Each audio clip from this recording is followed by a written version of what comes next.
Louvado seja Deus, boa noite, amém, queridos? Que a paz do Senhor Jesus seja convosco, louvado seja Deus. Pode dar um pouco de luz aí, Ariel? Queria que você abrisse sua Bíblia no livro de Neemias. Hoje nós temos uma palavra com o tema reconstrução, amém? E uma das grandes referências na palavra de Deus sobre liderança, sobre reconstruir, é Neemias, né? E Neemias, aqueles que anseiam, né, por aprender sobre liderança, sobre princípios básicos, sobre dependência de Deus, sobre o extraordinário do Senhor, sobre ser fiel, sair da zona de conforto, o livro de Neemias é para você. Então mergulhe nele profundamente, você vai aprender grandes coisas, e pratique essas também que assim aprenderam, em nome de Jesus. Amém? Neemias, capítulo de número 1, versículo 1, diz assim: as palavras de Neemias, filhos de Acalias, e sucedeu no mês de Quisleve, no ano 20º, estando eu em Suzã, a fortaleza, que veio Anani, um de meus irmãos, ele e alguns de Judá, e perguntou-lhes pelos judeus que escaparam e que restaram do cativeiro, e acerca de Jerusalém. E disseram-me: os restantes que ficaram do cativeiro, lá na província, estão em grande miséria e desprezo, e o muro de Jerusalém fendido, e as suas portas queimadas a fogo. Amém? E Neemias, ele pergunta sobre o seu povo, o povo de Israel. Ele, costumeiramente, ele se achegava a Deus, ficava um tempo com Deus, mas o tempo ia passando e parece que meio que o negócio ia esfriando, e paravam de buscar ao Senhor, paravam de orar ao Senhor, começavam a colocar outros deuses, outras pessoas, outras coisas no primeiro lugar que era do Senhor. E de tempos o Senhor sempre enviava os seus profetas Jeremias, Daniel, Esdras. Então, de tempos o Senhor sempre enviava os profetas para levar a boa mensagem, para sempre trazer o povo ao arrependimento, para sempre trazer o povo para andar alinhado, para sempre trazer o povo para andar na direção a qual o Pai tinha estabelecido. E tem sido assim até os dias de hoje. O Senhor, Ele sempre levanta homens de Deus, o Senhor sempre levanta pessoas para sempre nos instruir, para sempre nos alinhar àquilo que é o propósito e o plano original dEle para nós. Tem sido assim também quando nós oramos, quando nós buscamos ao Senhor. Então Deus está sempre chamando a atenção da gente sobre o caminho que nós devemos andar. Amém? E Neemias não era diferente nessa época, né? E o fato é que Neemias, ele não saiu de Israel, ele não viveu esse período desse asilo propriamente dito, porque esse asilo ele durou 70 anos. Na verdade, o Senhor tinha estabelecido juízo sobre Israel, e esse juízo já estava completando 120 anos. E durante 120 anos o rei Nabucodonosor pesou a mão ferrenhamente sobre a nação de Israel. E a palavra fala que ele veio, destruiu, ele roubou todos os utensílios da cidade. E na segunda vez que ele veio, ele quebrou o templo, quebrou as muralhas, queimou os portões. As muralhas eram a segurança daquela cidade, e os portões, eles representavam a justiça daquela cidade.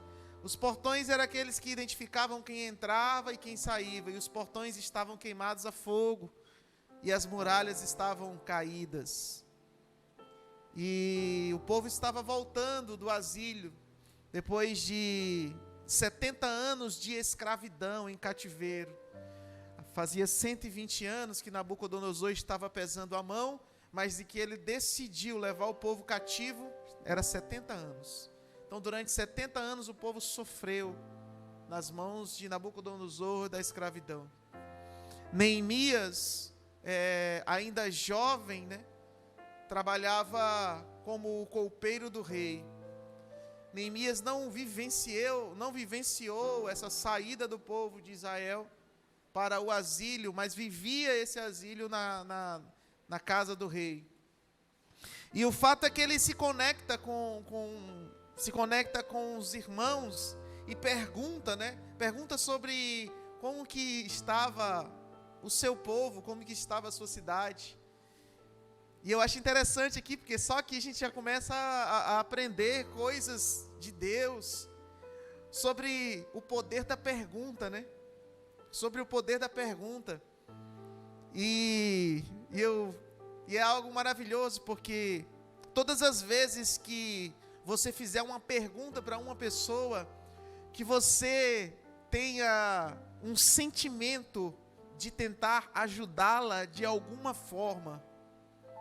Porque se você, ao perguntar algo de alguém, se você não carrega esse sentimento com você, que é um sentimento de empatia, que é um sentimento nobre, do altar do Senhor, de amor ao próximo, se você apenas pergunta, sem esse sentimento, é como se você perguntasse apenas para saber da vida do outro, o que também é a mesma coisa da fofoca.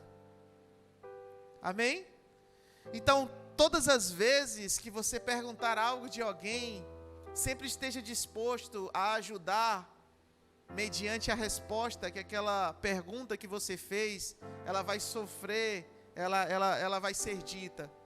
Isso faz parte da nossa jornada. E o fato é que Neemias, ele pergunta isso, como que está o seu povo? E ele recebe a resposta que ele não queria ouvir, que o povo estava retornando, alguns ainda estavam cativos, mas estavam vindo, mas estava tudo em ruína, os portões estavam queimados, e os muros estavam com suas fendas. E o interessante é que no versículo 4, a palavra de Deus diz que ele assentou-se e chorou, e lamentou por alguns dias, e esteve jejuando e orando perante os deuses dos céus. E a gente percebe então essa empatia que Neemias tinha por aquele povo, ou melhor, pelo seu povo. E hoje nós vivemos numa sociedade onde é pregado que cada vez mais é um por si, cada um por si, Deus por todo, não é assim? Mas o Evangelho de Cristo não é assim. O Evangelho de Cristo, a Bíblia diz que nós temos que amar ao próximo como nós amamos a nós mesmos. E quem se ama aqui, diga graças a Deus. Quem se ama legal aí, diga amém. Me amo legal, eu me amo mesmo, né? Amém, você se ama mesmo, né? Então, dessa mesma medida que você se ama, você tem que amar o seu próximo. Olha que coisa poderosa. E é interessante porque Neemias, ele se identifica com isso, né? E ele começa a chorar. E a Bíblia diz que ele não chora só uma hora, ele passa alguns dias chorando, porque o seu povo estava perecendo. Imagina a situação de você saber que o povo estava retornando, estava tudo destruído. Meu Deus, era o nosso povo, né? É o nosso povo. E a palavra fala que ele toma uma decisão, uma postura diferente, né? E Neemias é poderoso por isso, porque se deixar, a gente prega aqui Neemias umas 2 horas. Porque é um aprendizado em cima do outro. Porque, por exemplo, ele chora, a Bíblia diz que ele se assenta e chora por alguns dias, mas a Bíblia também diz que ele faz um jejum e ele faz uma oração a Deus. E aí a gente vê a importância do jejum, né? E falando de perguntas, eu não quero que vocês me respondam, eu vou só jogar no ar para vocês. Quantos dias faz que você não jejua? O jejum, ele é importante, né? O jejum, ele ajuda a matar a nossa carne, né? Então, todas as vezes que a nossa carne está querendo comandar demais, nós temos que jejuar, orar. O jejum, ele é uma forma de sacrifício. Então, nós sacrificamos, né? Nós matamos a nossa carne, os nossos desejos ali, no caso da comida, apresentando isso como um sacrifício diante de Deus. Amém, queridos? Então, jejuar é importante. Nós precisamos jejuar. E nós precisamos orar. Nada pode substituir a oração que nós temos diante do Senhor. E nós não podemos construir um relacionamento de oração apenas nos cultos. Nós precisamos construir um relacionamento mais profundo com o Senhor. Amém? Isso são princípios, né? Isso são princípios, né? Então nós precisamos estar mais perto de Deus. Deus, Ele quer estar mais perto de nós, todos os momentos, né?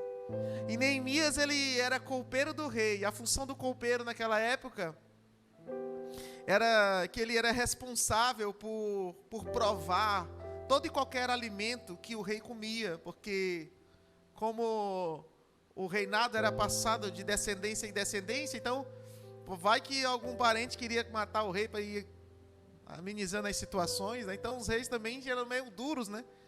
Então Neemias era copeiro do rei, e esse rei não era mais Nabucodonosor, né? Era o Artaxerxes. E a palavra fala que Neemias tinha uma posição privilegiada, vamos se dizer assim. Ele estava lá na dele, ele tinha uma boa dormida, ele comia uns bons alimentos, porque o que o rei comia, ele comia junto. Ele estava ali do lado do rei, então sempre nos melhores lugares, nos grandes palácios, então estava tudo muito bem e estava tudo muito legal para o Neemias. Ele estava lá na vida dele, curtindo o momento dele, sem precisar se incomodar com ninguém, no cantinho dele, certinho. Mas quando Deus, Ele move o seu sobrenatural, quando Deus, Ele toca o homem, coisas sobrenaturais e extraordinárias acontecem, né? Então, por mais que nós estejamos num ambiente, num lugar confortável, o Espírito Santo de Deus move algo sobre nós. Existe um desejo no nosso coração de fazer algo, de ajudar alguém. É amar ao próximo como a si mesmo. É igual o profeta, né? Eu não queria levar essa mensagem, mas toda vez que eu me calo, vem um fogo dentro de mim e eu não posso parar. Nós não podemos parar. E essa chama não pode parar. Em todo tempo, essa chama não pode parar. Nós nunca podemos parar de ajudar. Nós nunca podemos parar de amar o nosso próximo, não. Por mais que no mundo seja pregado o contrário, mas nós não somos esses, nós não somos desse mundo. Nós transformamos a nossa mente pela renovação do nosso entendimento, e nós temos a mente do Senhor, e nós não vivemos pelos padrões desse mundo, nós vivemos pelos padrões do Senhor, pelos princípios estabelecidos pela palavra de Deus. Nós não vivemos por vista, nós vivemos por fé. E ainda que nada esteja tão legal, como diz o apóstolo Paulo, a graça nos basta. Só o sacrifício daquele que morreu por nós naquela cruz já é o suficiente. E ainda que não conquistamos grandes coisas nessa terra, mas nós cremos aquilo que a palavra de Deus diz, que nós estamos acumulando um tesouro nos céus. E é para lá que nós vamos. Quem vai para o céu aí, diga graças a Deus. Diz que quando a gente vai chegar no céu tem duas surpresas, né? Uma que você chega lá e diz, ufa, cheguei, glória a Deus. E a outra que você, são três, né? Diz que a outra você vai olhar para o irmão e diz assim, você veio? E a outra você vai olhar para o outro irmão e diz assim, cadê o fulano? São três perguntas, né? É só uma brincadeira, viu, irmão? Em nome de Jesus, vai todo mundo pro céu aqui, amém, queridos? Amém. Vamos todo mundo se encontrar lá, né? Em nome de Jesus. Irmãos, Neemias, então, tinha essa empatia, né? Eu vou acelerar o processo aqui. E a palavra de Deus diz que não só essa empatia, mas Neemias faz uma oração, faz o jejum, e depois disso, ele acrescenta a sua oração, uma oração intercessória. Neemias era intercessor. Na grande verdade, o nome Neemias significa aquele que consola. E o Senhor tem nos chamado para ser homens e mulheres de Deus, consoladores nesse tempo e nessa geração. Quantas pessoas não precisam de um consolo? Você é um consolador dos céus. Você é um embaixador do reino de amor. É você. Nós somos esses embaixadores do reino de amor. Vocês são aqueles que vão consolar. Amém? E Neemias, a palavra do nome dele significa consolador. E ele intercedia a Deus. E ele intercedia a Deus pedindo perdão dos pecados da geração, pedindo pecado da sua família, pedindo perdão dos pecados da sua nação. E isso também nos arremete a nós, quando nós orarmos também, nós pedimos perdão pelos pecados da nossa casa, da nossa família, os pecados da nossa cidade, os pecados do nosso estado, os pecados da nossa nação. Assim também como fez Daniel, e isso também está inserido dentro do contexto de ser cristãos. Nós nos importamos com todos, nós nos importamos com a nossa cidade, nós nos importamos com o nosso estado, nós nos importamos com a nossa nação. O objetivo de Deus é salvar todos, nós nos importamos com todos e nós não podemos nos isentar disso. É a palavra de Deus. E Neemias queimava isso dentro do coração dele. E o interessante é que a palavra de Deus vai dizer que ele vai falar, então, ele vai falar ao rei. E certa feita, em Neemias capítulo 2, versículo 1 e 2, diz assim: sucedeu, pois, no mês de Nissan, no ano do 20º do rei Artaxerxes, que estava posto vinho diante dele, e eu peguei o vinho e o dei ao rei. Porém, eu nunca estivera triste diante dele. Olha o que Neemias está dizendo. Nunca estivera triste diante dele. E o rei me disse: por que está triste o teu rosto? Pois não estás doente. Não é isto senão tristeza de coração. Então temi sobremaneira. Na grande verdade, Neemias, ele expressou ali aquilo que estava cheio o coração. Ele estava triste, estava angustiado. E o rei percebeu isso, e eu acho legal porque a Bíblia fala que o rei disse que ele nunca tinha estado triste na presença dele. E isso faz menção, tipo, como que ele nunca esteve triste na presença do rei. Mas se você for lá para frente, no capítulo 8, versículo 10, quando ele está lá fortalecendo o povo na construção, na reconstrução dos muros, ele vai dizer assim: olha, deixa eu dizer uma coisa para vocês, olha, continuem firmes, porque a alegria do Senhor é a nossa força. E aí você compreende então que o fato de ele não estar triste na presença do rei em nenhum momento também é porque existia uma alegria dentro do coração dele que não vinha dele, mas vinha do Senhor. Existia algo que supria o seu coração. Isso nos arremete também, queridos, sobre o nosso estilo de vida. Porque às vezes nós temos que ter o cuidado para nós não vivermos uma vida de pessoas que passam a vida toda sofrendo, ou uma vida de pessoas onde nunca está bom, nunca está feliz, nunca tem os momentos de prazer, é sempre a tribulação, é sempre o dia mau, é sempre isso, é sempre aquilo. E nós temos que vigiar com pessoas desse jeito, porque o nosso Deus não é assim. Nosso Deus, ele não nos chamou para isso, mas pelo contrário, a Bíblia diz que nós temos que renovar a nossa mente para que nós possamos experimentar qual é a boa, perfeita e agradável vontade de Deus para nós.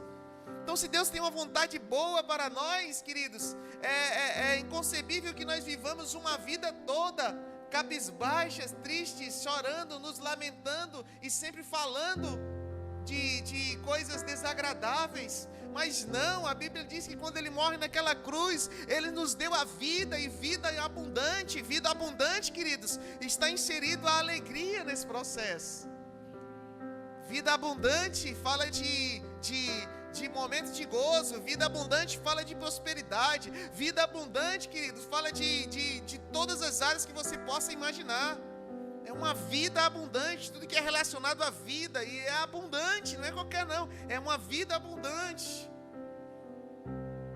Então pare de viver os seus dias, como aquele versículo que diz que no mundo tereis aflições, e aí você se apega àquela aflição, para dizer que todo dia você está na aflição, mas não, queridos, pelo contrário. A Bíblia segue dizendo: olha, vocês vão ter aflição, mas tem de bom ânimo, porque eu venci o mundo, vocês também vão vencer. A aflição, ela dura um momento, ela é momentânea, ela não pode se estender por muitos e muitos e muitos anos. E a Bíblia ela vai falar sobre essas questões, sobre alegria, né? Sobre estar alegre no Senhor, sobre estar contente, sobre ter a paz que excede o entendimento, experimentar as coisas de Deus. Neemias tinha essa alegria. E ele vai falar com o seu rei, então. E ele vai e fala para o rei, ele diz assim: olha, rei, como que eu posso estar contente se os muros da minha cidade estão em ruínas, os portões da minha cidade foram queimados a fogo? Olha, rei, deixa eu te dizer uma coisa, a minha cidade está sendo destruída. E aí o que o rei faz? O rei faz uma outra pergunta. E aí eu volto na pergunta de novo. Só faça uma pergunta se você estiver disposto a ajudar essa pessoa. Quantos estão entendendo o que eu estou dizendo aqui? E o rei pergunta e diz assim: o que se pode fazer por ti então, Neemias? E a palavra de Deus diz que Neemias olha para o rei e diz assim: rei, me deixe eu ir reconstruir os muros da minha cidade. E a palavra de Deus diz que ele pega todas as assinaturas possíveis e o rei assim o libera para que ele inicie a reconstrução. E ele sai para reconstruir. Ele sai de uma zona de conforto, a qual ele não precisava sair, mas ele está disposto a fazer algo pelo seu povo. Ele está disposto a mover algo por alguém. Vocês estão entendendo o que é isso, irmãos? Isso é amar ao próximo.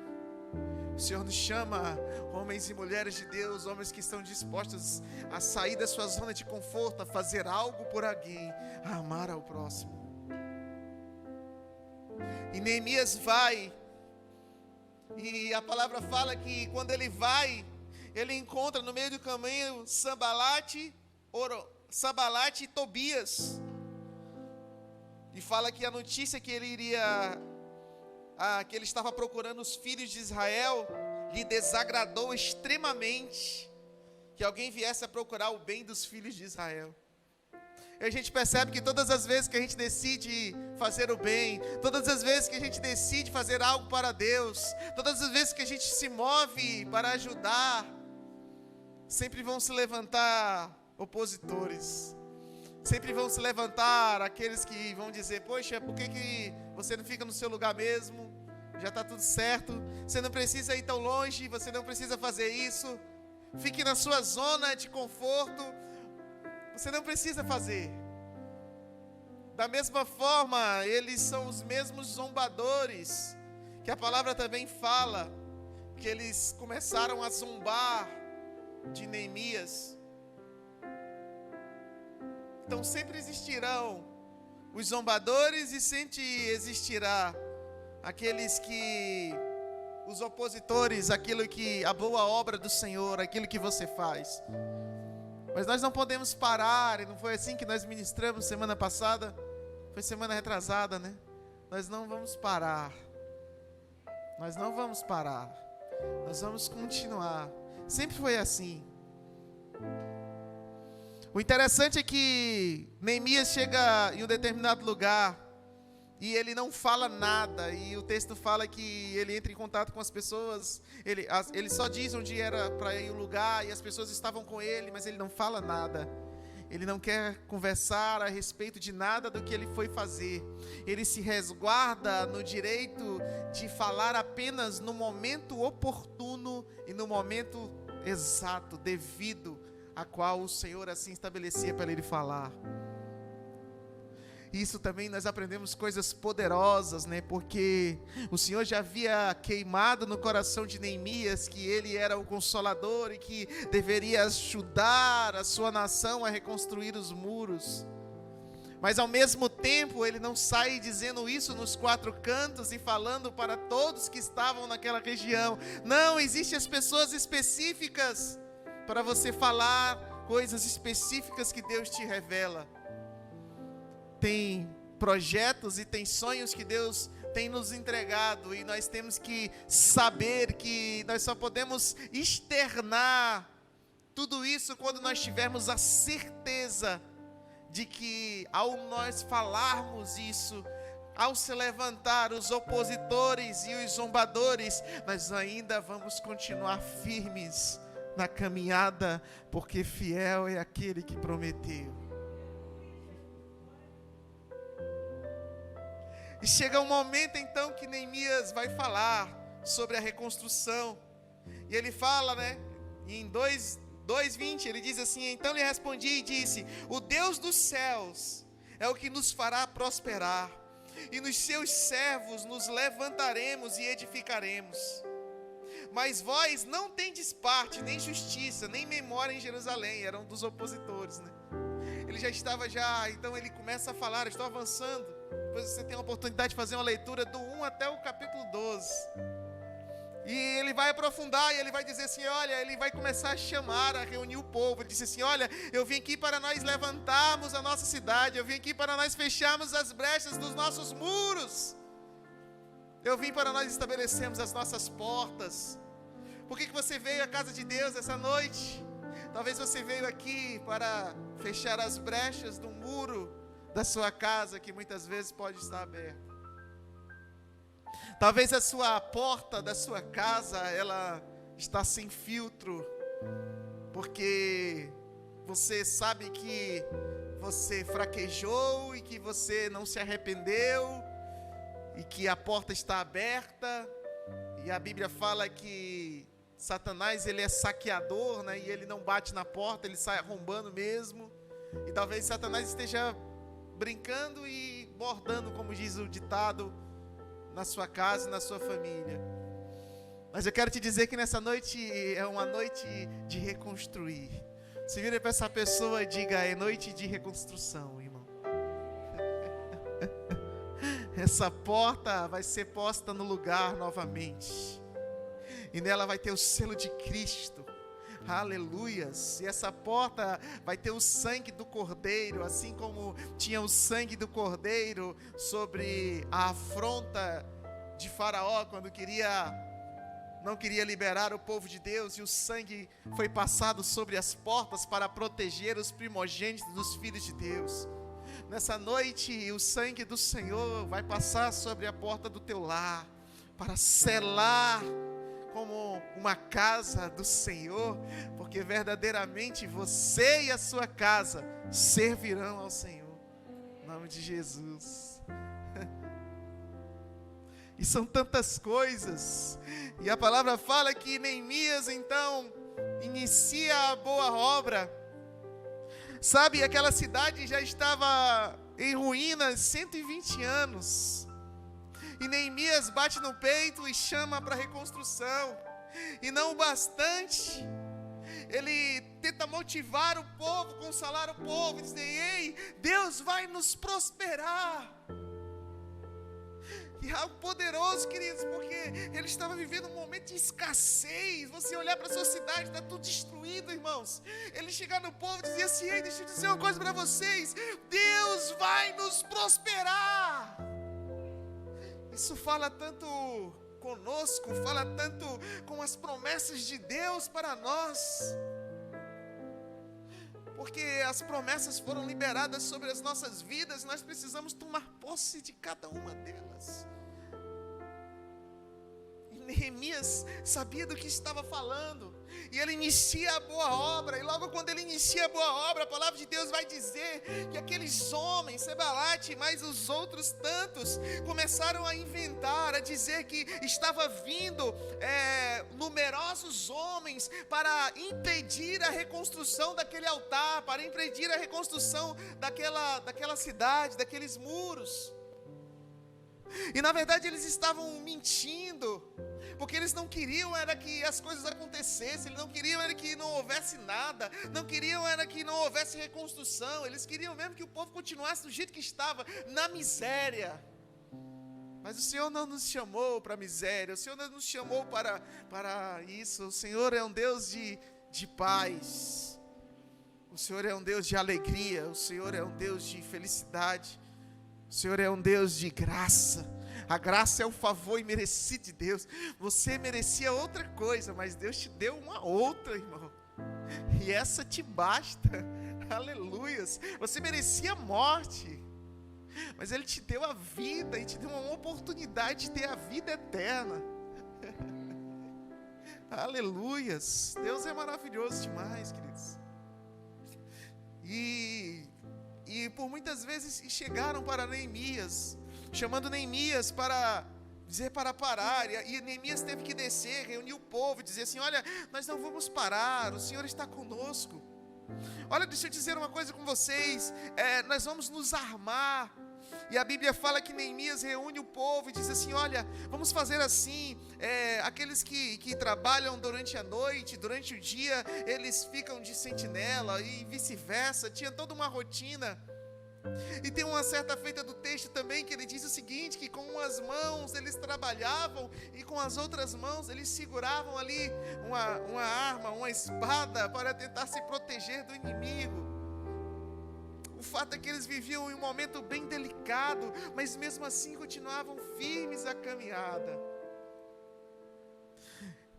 E aí então o inimigo vem mais uma vez e inventa uma injúria do tamanho do mundo, dizendo assim: olha, Neemias, desce daí e vem ter conosco, porque deixa eu te dizer uma coisa, estão dizendo por aí que você está armando contra o rei, que quando você estabelecer esses muros, você vai virar o governador de Israel, e o rei já está sabendo disso, e o rei não está gostando nada disso. Neemias, deixa eu te dizer uma coisa, desce daí e vem aqui ter conosco para a gente resolver isso.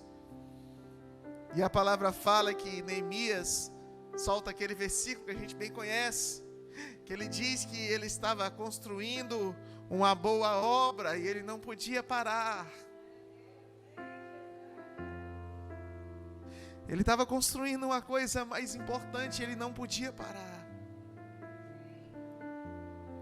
Sabe o que é mais importante? O reino é mais importante, irmãos. E você não pode parar. Todas as outras coisas podem parar, mas o reino não pode parar. Você precisa continuar. A Bíblia diz que aquele que perseverar até o fim será salvo.